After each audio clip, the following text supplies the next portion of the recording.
Hello friends, welcome back to my channel dinner রান্নাঘর। আজকে আমি তোমাদের করে দেখাবো পালক ডাল। তো ঘরে যে ডালটা ছিল আমি কিন্তু সেই ডাল দিয়েই তোমাদের করে দেখালাম। তো খেতেও খুব ভালো হয়েছিল, তাই জন্য কিন্তু তোমাদের সাথে আমি এই রেসিপিটা শেয়ার করে নিলাম। তো এখানে একটা কড়াই নিয়েছি। এই মুগ মুসুরি ডাল আমার ঘরে এখন আপাতত ছিল। এটা অনেকে ছোলার ডাল দিয়েও বানায়, নানা রকম ডাল দিয়ে বানায়। তো আমি আজকে মুগ মুসুরি ডাল দিয়েই বানিয়েছি। বেশ কিছুক্ষণ ভিজিয়ে রেখেছিলাম ডালটাকে।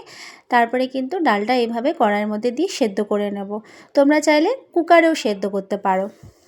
আর একটু লবণ আর হলুদ দিয়ে নেব। লবণটা স্বাদ অনুযায়ী পরিমাণ মতন তোমরা দিয়ে নেবে। তোমাদের যদি আমার রান্নাগুলো ভালো লাগে তাহলে কিন্তু অবশ্যই লাইক কমেন্ট করে জানিও। আর যারা আমার চ্যানেলটাকে এখনও সাবস্ক্রাইব করে দেখছো না, তারা কিন্তু সাবস্ক্রাইব করে পাশের বেল আইকনটা প্রেস করে আমার সঙ্গে থেকে যেও।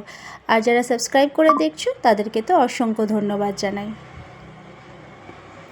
এভাবে কিন্তু আমি নুন আর হলুদ দিয়ে ডালটাকে সেদ্ধ করে নিচ্ছি। এটা খুব চটজলদি রান্না হয়ে যায়, মানে আমি যে প্রসেসে রান্না করেছি সেই প্রসেসে তোমরা যদি রান্না করো তাহলে কিন্তু চটজলদি রান্নাটা হয়ে যাবে। আর খেতেও কিন্তু দুর্দান্ত লাগে। সব সময় আমরা পালং শাক কিন্তু একই রকমভাবে আলু দিয়ে বা চচ্চড়ি করে খেয়ে থাকি। এইভাবে একবার পালক ডাল তোমরা বানিয়ে খেও, আশা করি তোমাদেরও খুব ভালো লাগবে, যেমনি আমার ভালো লেগেছিল। এটা ভাত, রুটি, পরোটা যে কোনো কিছুর সাথেই খাওয়া যেতে পারে।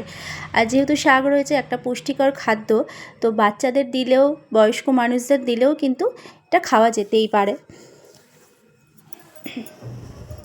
এবারে কড়াইতে কিছুটা আমি সর্ষের তেল নিয়েছি। আমি কিন্তু ফোড়নটা একবারেই দিয়ে নেব, মানে এক্সট্রা করে লাস্টে আর কিন্তু ফোড়ন দেব না। তারপরে একটু জিরে দিয়ে নিলাম আর সামান্য একটু হিং দিয়ে নিলাম।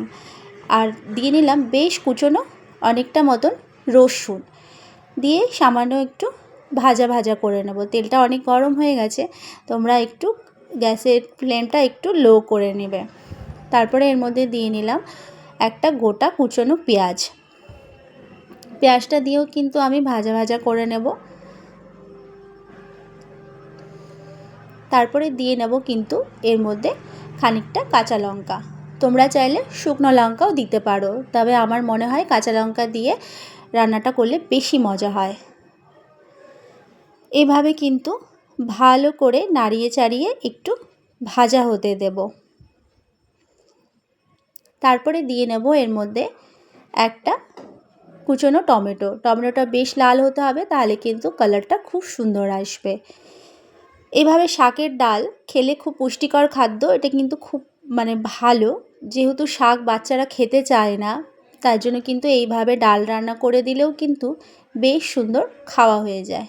তারপরে এখানে আমি কিছুটা পালং শাক নিয়ে নিয়েছি।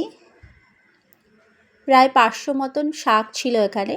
তো এই শাকটা আমি ভালো করে ধুয়ে তারপরে কিন্তু কেটে নিয়েছি।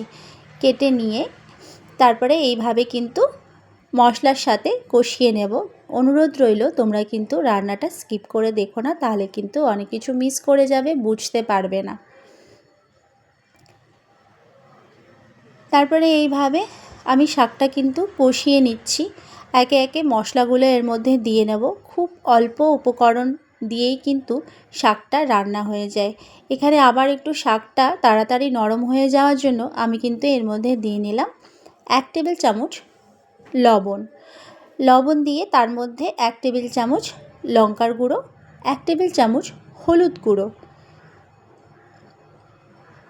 দিয়ে কিন্তু আমি শাকটাকে ভালো করে কষিয়ে নেব। এখনও কিন্তু কোনো রকম জল ইউজ করছি না, যেহেতু শাক থেকে কিন্তু পালং শাক থেকে কিন্তু অনেক জল বেরায়, তাই জন্য কিন্তু আমি কোনো রকম জল ইউজ করিনি। দেখতে পাচ্ছ 500 শাক কয়টুকু হয়ে গেল, এর মধ্যে জলই বেশি থাকে। তো জলটা যখন একদম শুকিয়ে যাবে তখন কিন্তু আমি এই মুহূর্তে সেই সেদ্ধ করা ডালটা ঢেলে দেবো। তোমাদের হাতে যদি সময় না থাকে তাহলে কিন্তু তোমরা ডালটা প্রেশার কুকারে সেদ্ধ করে নিও, এতে কিন্তু খারাপ হয় না, কোনো রকম টেস্টের হেরফের হয় না। তো আমার রান্নাটা কিন্তু একদম রেডি। একটু ফুটিয়ে ভালো করে তারপরে কিন্তু নামিয়ে নেব। আজকের রান্না কিন্তু এই পর্যন্তই। দেখলে তো বন্ধুরা কত তাড়াতাড়ি রান্নাটা হয়ে গেল। তো নেক্সট আসবো অন্য কোনো রান্না নিয়ে। Thanks for watching.